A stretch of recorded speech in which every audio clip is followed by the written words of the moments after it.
George, welcome to Countdown. Now, listen, I must say I got a little confused because there's so many names come out of England, and when I first heard the record, I thought it might have been Young Guns doing Wham. However, it was Wham doing Young Guns. So can you just tell us how you and Andrew got together? Basically, we met when I was 11 and Andrew was 12 at school. Right. And we became like... And where was that? That was in Bushey near London. Oh. And we became like best friends straight away and stayed together until we left school about a year and a half ago. Then we went on the dole. We'd already been in a band together, but we just kept writing songs, and when they were good enough, we got a record contract, so that was last year. So how did you get a record contract then? I mean, how did you sort of make London notice Wham? We didn't really. You see, we were just like... the actual demo tape that got us the contract was about 4 minutes long, and it was just... We did it for £20 in Andrew's front room to try and get someone to give us... You know, because we had no money being on the dole. We wanted someone to give us the money to make a proper demo. Right. And we got a contract off it, which like we were really amazed with Innovision CBS. So here we are, a year later. So how many songs had you written before that time? I mean, did you have a band that you performed? And yeah, there was one band that we performed with, as we said, but no Wham. I mean, Wham came about after the contract. So where did the name come from then? Well, I think it was Andrew, actually. Originally, we were in a club dancing, and we were kind of doing this like formation dance and having a laugh. And Andy started shouting something about wham, bam, and all this, you know. And we thought that'd be a good name for a group. And then we threw it out the window. We thought, no, got to think of something better than that. But eventually we came back to it because it seemed right for what we were doing, you know. Right.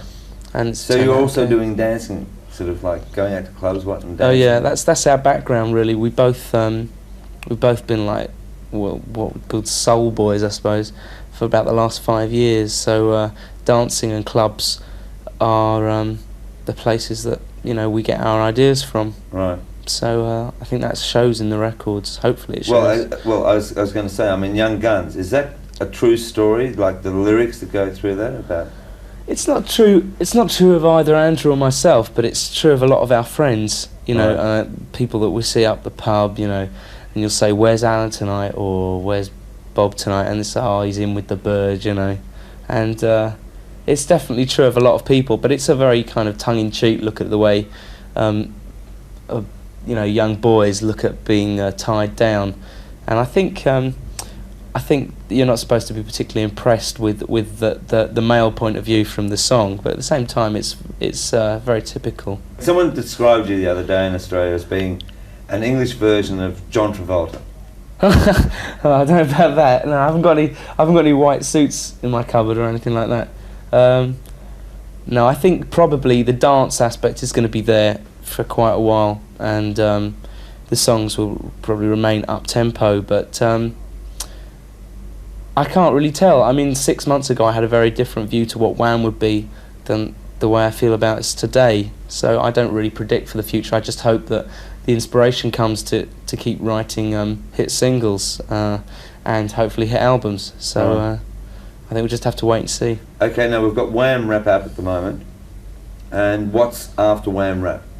After Wham Rap, I'm not actually sure because the schedules between Australia and England are very different, but I would imagine you'll have the third single, which is Bad Boys, and then the album, which is as yet untitled because we're just finishing it now.